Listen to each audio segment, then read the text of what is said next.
갈렙을 소개하고 싶었던 것 같습니다.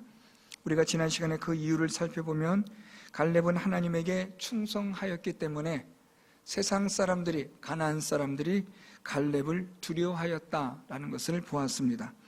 또 갈렙의 가문은 하나님의 믿음을 준비할 수 있도록 하는 지혜가 있었다는 것을 우리가 살펴보았습니다.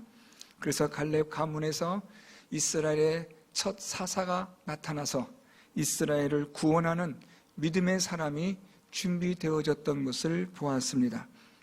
또 이 갈렙의 딸을 통해서 하나님의 나라와 의를 구하는 그에게 하나님은 더 많은 복을 주신 것을 살펴보았습니다.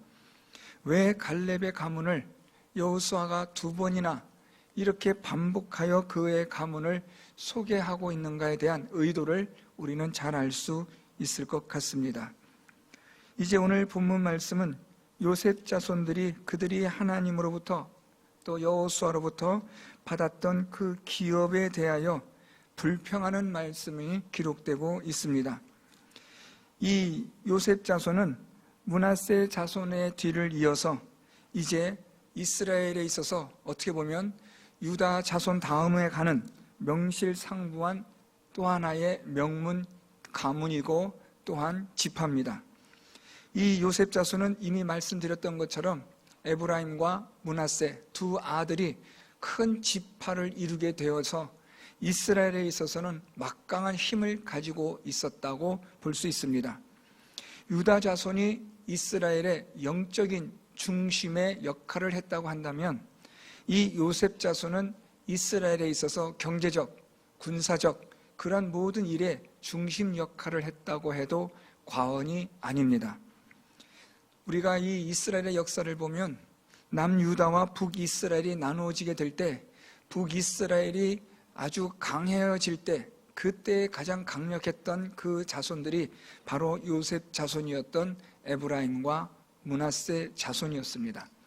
그래서 이 북이스라엘을 대표하는 지파로서 에브라임이라고 종종 표현할 정도로 요셉 자손은 아주 막강한 힘과 실력과 능력을 갖춘 그러한 지파입니다. 오늘 이 요셉 자손인 에브라임과 므낫세 자손들이 여호수아에게 와서 기업 분배에 대한 불평을 털어놓고 있습니다.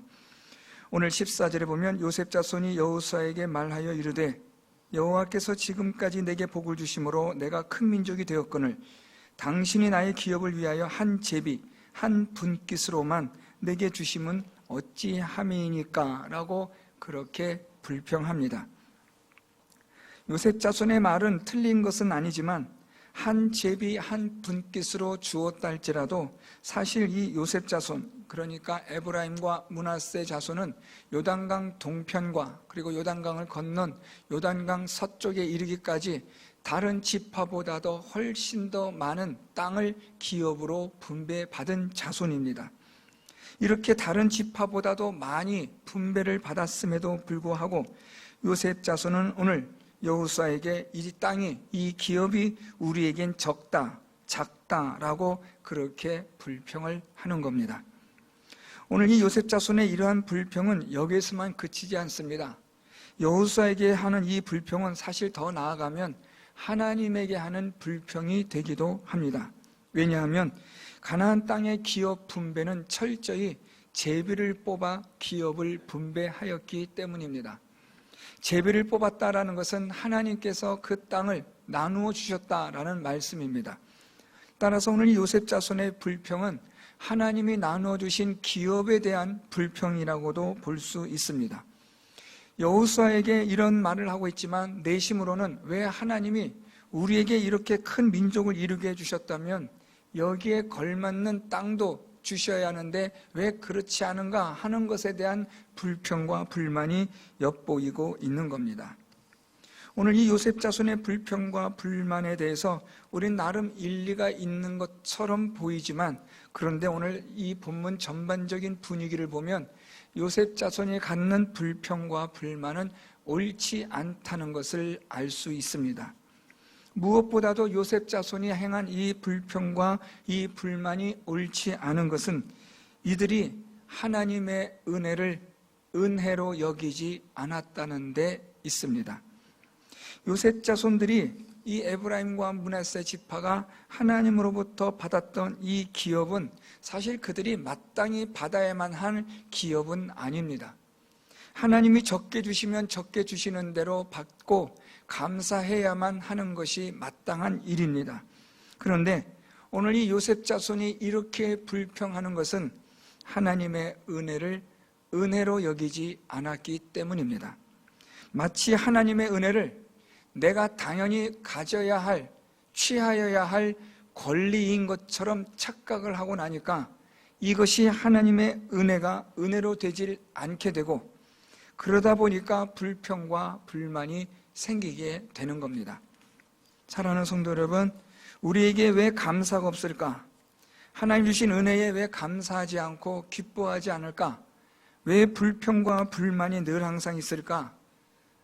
많은 사람은 많은 사람대로, 적게 가진 사람은 적게 가진 대로 불평과 불만이 가득한 이 세상에서 우리는 이런 질문을 해볼 수 있어야 합니다.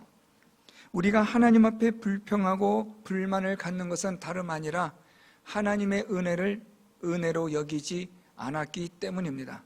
마치 내가 당연히 가져야 할 권리로 여겼기 때문에 그것이 하나님에게는 불평과 불만의 대상이 되는 겁니다.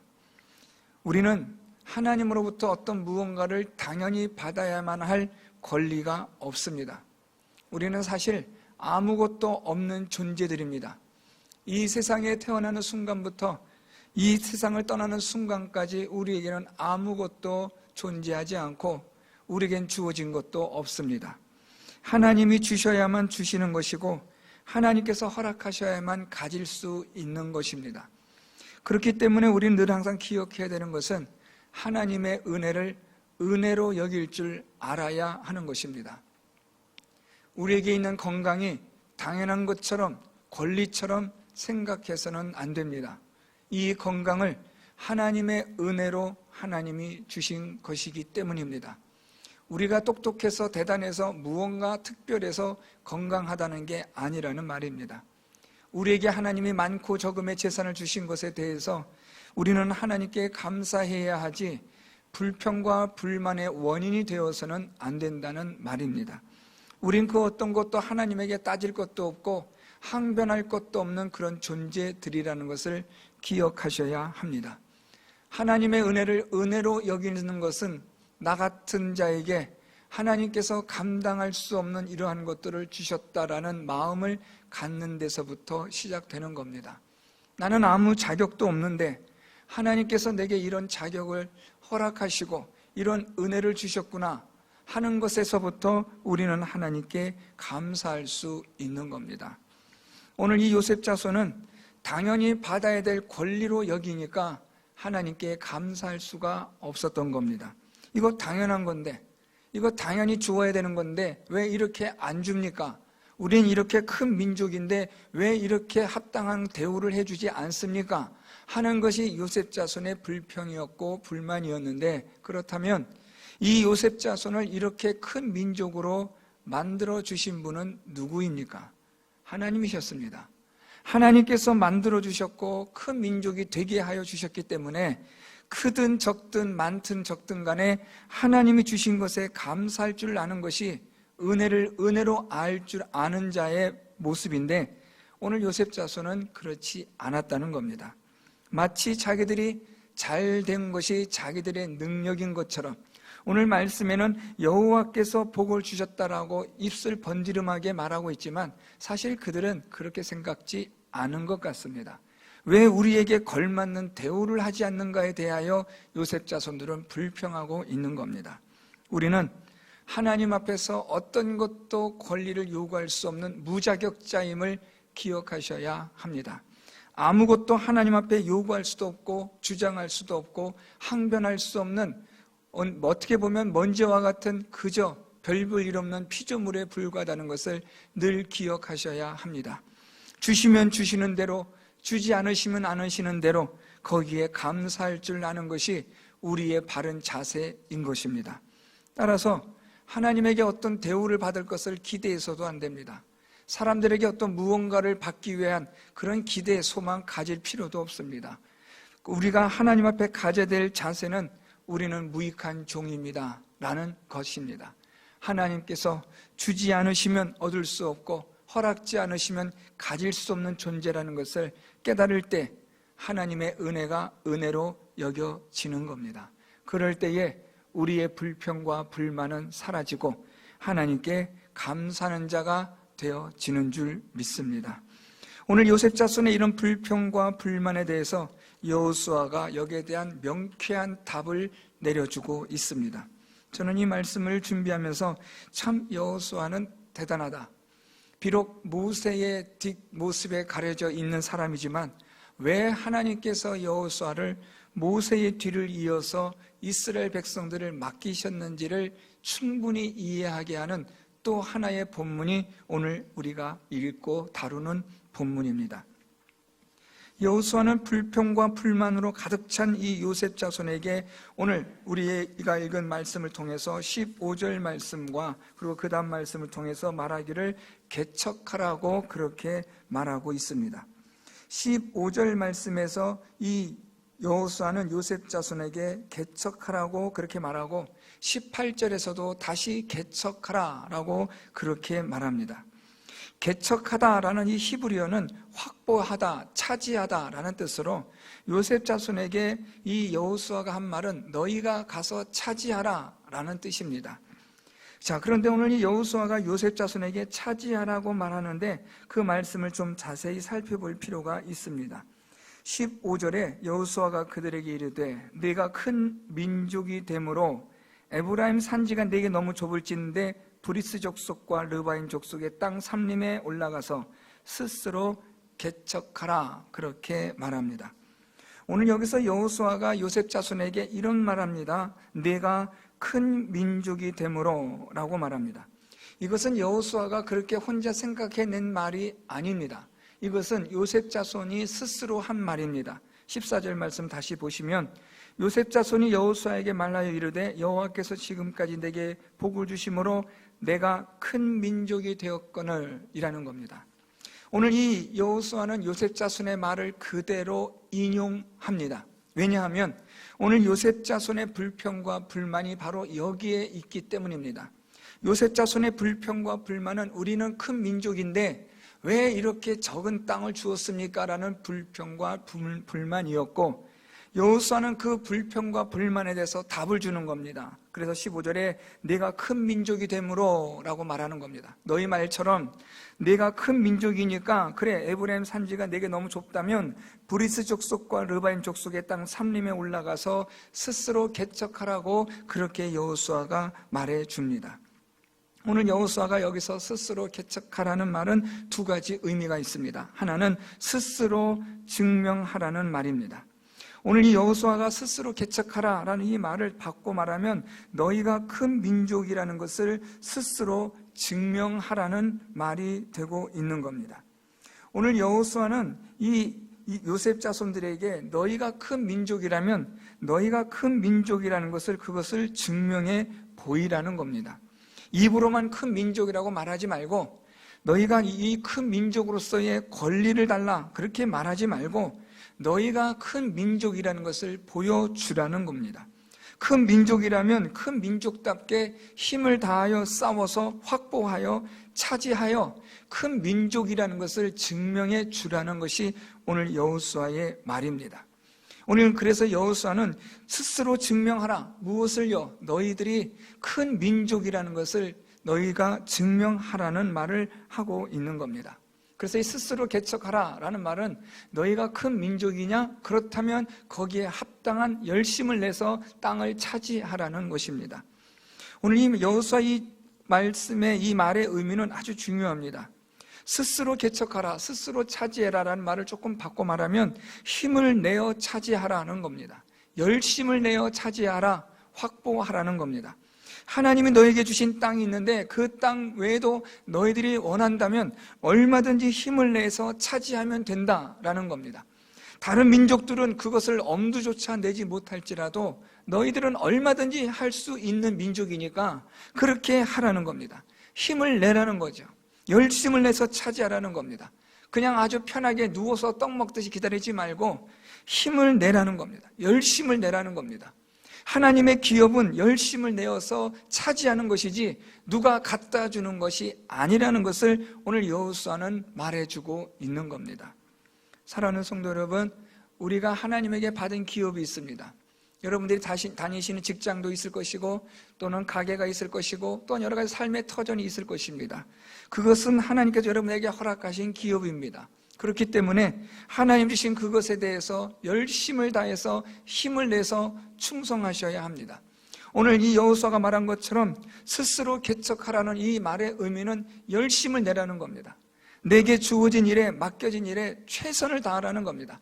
열심을 다한 후에 그 모든 결과는 하나님께서 합당하게 주시는 것이니까 우리는 하나님께서 어떤 것을, 무엇을 주실 것인가를 생각할 게 아니라 우리에게 주어진 일에 열심을 다하는 것이면 되는 겁니다. 그게 족한 겁니다. 오늘날 사람들은 너무나 쉽게 안일하게 생각합니다. 그냥 손도 안 대고 코 풀기를 원하고 누워서 떡 먹으려고 하고 남이 수고한 것을 가로채려고 하는 그러한 아주 얄팍한 이기심에 사로잡혀 있습니다. 땀 흘려 수고하려 하지 않습니다. 허리를 굽혀 손으로 무언가를 만지려고 하지 않습니다. 더럽다고 위험하다고 회피하고 돌아서 갑니다. 누군가가 해야 될 일인데 그 해야 될 일을 다 기피하는 겁니다. 누군가는 가서 감당해야 될 일인데 그것에 선뜻 앞장서는 사람이 없다는 말입니다. 제가 교회에 있다 보면 가끔씩 그런 말들이 들립니다. 목사님 이거 좀 해주세요. 이거 하세요. 뭐 저거 좀 해주셨으면 좋겠어요 라는 말을 많이 듣습니다. 죄송합니다. 이런 표현 써서 이해해 주시기 바라고 드리는 말입니다. 그 말씀을 제게 전해주신 분, 그분이 하면 될 텐데 왜 꼭 그걸 굳이 저보고 하러 갈까라는 생각이 들 때가 있습니다. 쉽게 예를 들어 그냥 교회 마당에 휴지 떨어져 있으면 아무나 지나가면서 주우면 되지 않겠습니까? 그것을 꼭 목사가 가서 주워만 되겠습니까? 저는 이런 생각합니다. 물론 저는 1000만 번 가서 주울 수 있습니다. 얼마든지 치울 수 있습니다. 문제는 왜 그것을 아무나 하면 안 될까라는 생각이 들 때가 종종 있습니다. 저는 일하는 거 겁나지 않습니다. 두렵지 않습니다. 손에 더러운 거 묻히는 거 꺼려지 않습니다. 그런데 우리 모든 성도 여러분들이 하나님께서 맡겨주신 이 귀한 교회를 우리 모두가 열심을 내서 섬기면 더 좋지 않을까라는 생각을 합니다. 오늘 여호수아가 스스로 개척하라는 말은 각자에게 맡겨진 대로 주어진 대로 열심을 내라는 겁니다. 사랑하는 성도 여러분, 여러분의 개인의 생을 위해서, 삶을 위해서, 유익을 위해서 열심히 하십시오. 또 교회 공동체를 위해서 맡겨진 일에 열심을 다하십시오. 최선을 다하십시오. 정말로 예전에 우리 우스갯소리로 코피가 터지도록 열심히 하십시오. 그러면 하나님께서 여러분들이 수고한 거기에 더 큰 은혜와 복을 하나님이 허락하여 주실 줄 저는 분명히 믿습니다. 열심을 내고 하나님을 위하여 섬기면 하나님은 우리가 상상하지도 못한 더 큰 은혜와 복을 주시는 하나님의 계산법이 있다는 것을 기억하시고 힘 닿는 데까지 내 숨이 멈추는 그 순간까지 아끼려 하지 마시고 몸살이려 하지 마시고 하나님을 위하여 교회를 위하여 열심을 다하십시오. 내 세대에 내가 복을 받지 못한다면 내 자녀의 세대에 하나님은 분명히 그 복을 하나님은 허락하시는 공의와 정의로우신 하나님이 되시기 때문에 우리는 절대로 하나님을 위하여 헌신하는 일에 손해보는 일은 없다는 것을 기억하시기를 바랍니다. 오늘 이 여호수아는 요셉 자손에게 힘을 내서 차지하라고 말합니다. 그냥 두 손 놓고 앉아있지 말고 편하게 앉아서 그냥 입만 벌려 먹으려 하지 말고 힘을 내서 빼앗으라고 말하는 겁니다. 두 번째 의미는 큰 민족의 의무와 책임을 감당하라는 말입니다. 스스로 개척하라는 것은 권리만을 이야기하지 말라는 겁니다. 큰 민족이니까 큰 거 주세요라가 아니라 큰 민족이기 때문에 큰 민족으로서의 의무와 책임을 감당하라는 여호수아의 말입니다. 우리는 권리를 많이 주장합니다. 이러이러한 것을 해야 할 권리가 있다고 말합니다. 하나님의 은혜도 권리로 여기는 상황이 되었으니까 오죽하겠습니까? 우리는 여러 가지 많은 권리를 주장하지만 사실 먼저 우리에게 요구되는 것은 의무와 책임입니다. 이 나라도 의무와 책임을 감당하는 가운데서 권리를 요구하는 거지 의무와 책임을 도외시한 채 권리만을 요구해서는 안 되는 겁니다. 마찬가지로 더 나아가 하나님의 나라는 그보다 훨씬 더 심오합니다. 하나님 앞에 우리는 권리를 말하는 게 아니라 의무와 책임을 감당하는 자가 되어야 하는 것이 우선입니다. 도대체 무엇에 대한 의무와 책임이냐? 우리는 하나님의 은혜로 빚진 자이기 때문입니다. 여러분, 빚을 지면 그 빚을 갚아야 할 의무와 책임이 있습니다. 남에게 빚을 졌는데 그 빚을 갚지 않으려고 한다면 그 사람은 나쁜 사람입니다. 빚을 졌으면 갚아야 합니다. 그것이 옳습니다. 빚을 진 것에 대한 의무와 책임을 져야 한다는 말입니다. 우리는 하나님으로부터 빚을 졌습니다. 그것이 바로 은혜와 사랑의 빚입니다. 이 은혜와 사랑의 빚을 갚으려면 우리는 하나님 앞에 의무와 책임을 감당해야 합니다. 그것이 바로 하나님 말씀대로 순종하여 사는 일입니다. 오늘 여호수아는 요셉 자손에게 권리를 말하지 말고, 큰 땅을 달라, 기업을 달라 말하지 말고, 큰 민족으로서의 의무와 책임을 먼저 감당하라고 여호수아는 그렇게 말하는 겁니다. 그래서 스스로 개척하라고 요셉 자손에게 말해주는 것이죠. 이제 이 요셉 자손이 이 여호수아의 말을 듣자 또 다른 변명거리를 만들어냈습니다. 16절에 보면 요셉 자손이 이르되 그 산지는 우리에게 넉넉하지도 못하고 골짜기 땅에 거주하는 모든 가나안 족속에게는 베스안과 그 마을들에 거주하는 자이든지 이스라엘 골짜기에 거주하는 자이든지 다 철병거가 있나이다라고 변명합니다. 오늘 이들의 변명은 사실 이 여호수아가 말한 브리스 족속과 르바임 족속의 땅 삼림으로 올라가는 데서부터 이미 이들은 변명거리를 찾은 겁니다. 오늘 이 15절에 말씀되고 있는 브리스 족속과 르바임 족속은 여러분들에게 이미 말씀드렸던 것처럼 아낙 자손들이 거주하는 곳입니다. 오늘 여호수아는 요셉 자손에게 너희들이 큰 민족이니까 저 아낙 자손들, 거인족이 있는 곳에 가서 그 땅을 빼앗아 차지하라고 말한 겁니다. 그리고 또 너희들은 얼마든지 너희들은 큰 능력을 가진 자들이니까 너희들은 골짜기에 거주하는 곳에 가서 그들의 땅을 차지하라고 그렇게 말한 겁니다. 그러자 요셉 자손이 말합니다. 그들에게는 철병거가 있습니다. 또 산지에 있는 사람들은 그들은 아낙 자손의 후예들이기 때문에 우리가 그들을 쫓아낼 수가 없습니다 라고 그렇게 다시 변명을 하는 겁니다. 요셉 자손의 이러한 이 변명에 대해서 오늘 여호수아는 두 번째로 명쾌한 답을 주고 있습니다. 그것은 18절 말씀인데요. 그 산지도 내 것이 되리니 비록 삼림이라도 내가 개척하라. 그 끝까지 내 것이 되리라. 가나안 족속이 비록 철병거를 가졌고 강할지라도 내가 능히 그를 쫓아내리라 하였더라. 오늘 여기서 여호수아가 아주 흥미로운 말을 하고 있습니다. 우리가 앞에서 이미 살펴봤던 개척하라라는 이 15절은 스스로 개척하라, 차지하는 일에 힘을 내라 라는 그런 여호수아가 요셉 자손을 독려하는 말이었다고 한다면 오늘 이 18절 말씀은 내가 개척하라고 그렇게 말하고 있습니다. 왜 여호수아는 여기서 요셉 자손에게 내가 개척하라고 너라는 이 단어를 강조하여 사용해서 썼을까라는 겁니다. 지금 요셉 자손과 대화를 하고 있는 이 대화 속에서 당연히 여호수아가 말하는 상대는 요셉 자손입니다. 그런데 여호수아는 요셉 자손에게 내가 개척하라고 그렇게 말하고 있다는 겁니다. 이 내가 개척하라는 이 말은 너희들이 개척해야 된다는 말입니다. 오늘 여호수아의 이 말은 아주 중요한 말입니다. 요셉 자손의 불평과 불만, 변명을 잘 알고 있다는 말입니다. 요셉 자손은 지금 이 여호수아에게 우리가 그들을 빼앗고 차지하기에는 역부족이라고 변명하고 있는 겁니다. 그들은 철병거가 있고 그들은 아낙 자손의 후예들이기 때문에 우리로서는 그 땅을 차지할 수가 없다라고 변명을 하고 있는 겁니다. 그러니까 요셉 자손은 지금 무엇을 기대하고 있냐면 우리 말고 다른 지파도 함께 얹혀줘서 같이 빼앗을 수 있도록 도와달라는 그런 의도가 있었다는 겁니다. 이런 의도를 여호수아는 기가 막히게 간파했던 겁니다. 그래서 여호수아는 요셉 자손에게 말합니다. 내가 개척하라는 겁니다. 너희들이 홀로 가서 빼앗으라, 차지하라는 겁니다. 여호수아는 이렇게 말하면서 그냥 너희들이 가서 해라, 알아서 해라 라는 식으로 그렇게 끝내버린 게 아니라 내가 개척하라고 말합니다. 그 끝까지 내 것이 되리라 그렇게 말합니다. 오늘 그런데 이 말씀 속에서 우리가 좀 더 중요하게 보셔야 될 구절이 17절에 있는데 이것을 우리가 놓치고 내려가면 잘 이해가 안 되질 않습니다. 오늘 여호수아가 요셉 자손에게 너희들이 개척해라. 그래서 너희들은 철병거를 가졌다 할지라도 강할지라도 능히 그를 쫓아내리라 라고 그렇게 지금 말하고 있습니다.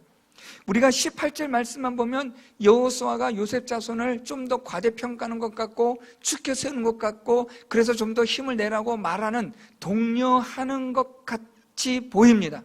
그런데 17절 말씀에서 우리가 왜 여호수아가 요셉 자손에게 이렇게까지 말할 수 있었을까 하는 이유를 발견하게 되는데, 이 17절 말씀을 놓쳐버리면 18절 말씀은 그냥 우리가 요셉 자손이 스스로 알아서 할 수 있는 여호수아의 단순한 격려 차원으로밖에 이해가 되지 않는다는 거예요. 17절 말씀, 여호수아가 다시 요셉의 족속 곧 에브라임과 므낫세에게 말하여 이르되, 여기서부터 중요합니다. 너는 큰 민족이요 큰 권능이 있은즉 한 분깃만 가질 것이 아니라 라고 말합니다. 오늘 여호수아가 요셉 자손에게 말하기를 너희는 큰 민족이요 라는 것은 서로가 잘 알고 있습니다. 오늘 요셉 자손도 자신들을 큰 민족이라고 했고 여호수아도 그것을 부정하지 않습니다. 너희는 큰 민족이다, 맞다. 그런데 오늘 여기에다가 여호수아가 하나를 더 덧붙입니다. 너희들은 큰 민족일 뿐만 아니라 큰 권능이 있다라는 겁니다. 이게 중요합니다. 큰 권능이 있은즉 이라는 이 권능이라는 이 히브리어는 하나님이 주시는 능력을 뜻하는 말입니다. 오늘 여호수아는 이 요셉 자손에게 너희는 큰 민족인데 하나님께서 너희를 큰 민족이 되도록 하나님께서 큰 권능으로 도우셨고 그 하나님의 큰 권능이 또한 너희에게 있기 때문에 그 하나님의 큰 권능으로 이제 18절로 내려갑니다. 그 산지도 내 것이 되리라 라는 겁니다. 여러분, 요셉 자손이 아무리 강하다 한들, 인원이 많다 한들 아낙 자손을 어떻게 상대할 수 있겠습니까? 요셉 자손이 아무리 그 수가 많다 한들 철병거를 가진 그들을 어떻게 쫓아낼 수 있겠습니까? 요셉 자손 말대로 역부족입니다. 할 수 없습니다. 이스라엘 모든 지파들이 합력하여 도와주어도 될까 말까한 아주 어려운 차지해야 할 그런 전쟁입니다. 그런데 오늘 여호수아는 말하기를 할 수 있다는 겁니다. 내 것이 될 수 있다는 겁니다. 끝까지 내 것이 된다라고 말하고 있습니다. 가나안 족속이 비록 철병거를 가졌고 강할지라도 능히 그를 쫓아내리라 라고 여호수아는 아주 과감하게 단호하게 확신 있게 말하고 있는 겁니다. 왜요? 하나님의 권능이 너희와 함께 하시기 때문에. 하나님의 권능이 함께하면 얼마든지 너희는 차지할 수 있다, 얼마든지 개척할 수 있다라는 말입니다. 자, 여러분, 15절에서 스스로 개척하라는 말은 이 요셉 자손을 좀 더 이 여호수아가 좀 책망하는 겁니다. 정신 차리고 힘을 내면 되는데 왜 이렇게 안일하게 있느냐, 왜 이렇게 좀 자기 몸을 사리고 있느냐, 너희들이 열심을 내면 된다라는 그런 의도로 개척하라는 말을 했다면 18절의 말씀에 이 개척하라는 것은 하나님이 주시는 능력으로 개척하라는 겁니다. 하나님을 믿는 믿음으로 개척해 나가라는 겁니다. 하나님이 함께 하시기 때문에 그 믿음을 가지면 얼마든지 너희는 이 땅 끝까지, 이 모든 끝까지도 너희들은 다 차지할 수 있다라고 오늘 여호수아는 그렇게 말해주고 있는 겁니다. 같은 개척하라라는 의미지만, 차지하라, 확보하라는 말이지만 15절에서는 너희들이 정신을 차리고 열심을 내라는 의미가 있다면 18절에 이 개척하라는 하나님의 능력으로 차지하라는 겁니다. 하나님의 능력이 함께하면 불가능한 일이 어디 있습니까? 그것이 거인족이든 철병거를 가졌다 한들 하나님의 능력이면 무엇이든지 간에 다 가능하다는 것을 오늘 여호수아는 이 요셉 자손들에게 말해주는 겁니다. 더 이상 불평하지 마라, 더 이상 불만하지 마라. 너희가 이제 하나님이 주신 능력으로 차지하면 되고, 너희가 열심을 내서 하면 얼마든지 차지할 수 있는 것을 가지고 하나님의 은혜를 권리로 여기지 말고 하나님의 의무와 하나님의 백성으로서의 빚진 자로서의 책임을 감당하는 자가 되라고 여호수아는 그렇게 요셉 자손에게 일침을 놓고 있는 겁니다. 사랑하는 성도 여러분, 오늘 본문을 통해서 우리들은 생각할 것이 참 많습니다. 그 중에서 몇 가지만 생각한다면, 첫째로는 하나님이 주신 것에 대해서 불평하지 말라는 겁니다. 우리 모두에게 주신 것 다 하나님이 주신 것인 줄 믿습니다. 우리가 수고한 것 같고 우리가 열심을 내어서 열심히 또 땀을 흘려서 해놓은 것 같지만 사실은 그 배후에는 하나님께서 다 허락하여 주셨기 때문에 우리가 얻게 되었다는 사실을 잊지 마시기를 바랍니다. 우리는 한다 하나 한 것이 없고 섰다 하나 선 자가 아니고 알았다 하나 아는 자가 아닌 되었다 하나 쓰러진 자일 수밖에 없는 존재라는 것을 기억하셔야 합니다. 하나님께서 모든 것을 다 주셨습니다. 이것을 우리는 은혜라고 말합니다. 우리가 어떤 은혜를 받을 만한 자격이 있기 때문에 준 게 아닙니다. 어떤 좋은 하나님 보시기에 합당한 것이 있기 때문에 주신 게 아니라 하나님의 뜻에 따라 그냥 하나님이 주신 겁니다. 받을 만한 자격도 없고 조건도 되지 않았지만 그냥 하나님이 주신 겁니다. 그래서 이게 은혜입니다. 많든지 적든지 간에 하나님이 우리에게 주신 이 은혜에 대하여서 이것을 권리로 우리가 착각해서는 안 된다는 겁니다. 권리로 생각하는 순간, 마땅히 받을 것으로 여기는 순간부터 불평과 불만이 우리 안에서 싹이 튼다는 것을 기억하시기를 바랍니다. 어떤 것도 우리에게는 권리가 없다는 것을 기억하십시오. 오늘도 하나님 주신 은혜로 우리가 살았습니다. 내일도 하나님이 주시는 은혜로 우리는 살아야만 합니다. 코로나 바이러스로 인해서 또 지진으로 인해서 지금 우리나라도 지금 휘청거리고 있습니다. 경제가 호황을 부린다고 하지만 지금 얼마나 자영업자들이 힘들어하는지 체감되어지는 경기는 정말 어렵고 힘듭니다. 교회마다 어렵다고 합니다. 성도들마다 어렵다고 합니다. 정치와 경제와 사회와 문화와 이 나라의 도덕적인 모든 수준이 땅에 떨어지고 있는 심각한 상황에 처해져 있습니다. 하나님의 은혜가 아니면 절대로 하루하루를 살아갈 수 없는 날이 된다는 것을 기억하시기를 바랍니다. 마땅히 받을 것을 받았다라는 착각에서 벗어나기를 바랍니다. 우리는 그런 존재가 아닙니다. 하나님이 은혜로 주셨기 때문에 그 은혜로 우리는 살아가는 존재입니다. 그래서 우리는 어떻게 되는가? 하나님이 주신 것에 감사하여 하나님이 주신 은혜와 사랑의 빚진 자로 살아가야 합니다. 오늘도 하나님의 은혜와 사랑의 빚진 자로 하나님이 주신 의무와 책임을 감당해야 합니다. 오늘도 하나님 말씀의 의무와 책임을 감당하십시오. 여러분의 삶이 하나님의 말씀에 따라 의무와 책임을 다하십시오. 하나님의 은혜와 사랑에 따라 오늘도 살아가는 우리가 하나님의 의무와 책임에 따라서 순종하는 삶이 되어질 때 그것이 곧 하나님의 은혜에 대한, 은혜를 받은 자에 대한 합당한 삶이 된다는 것을 기억하시기를 바랍니다. 마지막으로 이 모든 하나님의 은혜의 의무와 책임을 감당하는 일에 있어서 하나님의 능력이, 권능이 함께 하시는 줄 믿습니다. 우리를 이 말씀대로 살아갈 수 있도록 하나님의 은혜의 의무와 책임을 감당하도록 오늘도 성령 하나님께서 저와 여러분 우리를 도우셔서 하나님의 은혜에 합당한 자로 살아갈 수 있도록 함께 하시기 때문에 이 말씀을 믿고 의지하여 오늘도 여러분의 하나님의 축복의 많은 것들을 차지하는 여러분 되시고 끝까지 여러분의 것이 되게 하시고 또한 여러분들의 삶의 믿음의 삶에 있어서 날마다 한 걸음씩 한 걸음씩 성장해 나가고 진일보할 수 있는 우리 모든 성도 여러분들의 믿음의 삶이 될 수 있기를 바랍니다. 하나님의 은혜를 은혜로 여길 줄 알고 그 은혜의 빚진 자로 의무와 책임을 감당하며 하나님이 주시는 능력으로 이 땅을, 이 세상을 그렇게 살아가는 우리 모든 성도 여러분들 다 될 수 있기를 예수 그리스도의 이름으로 축원드립니다.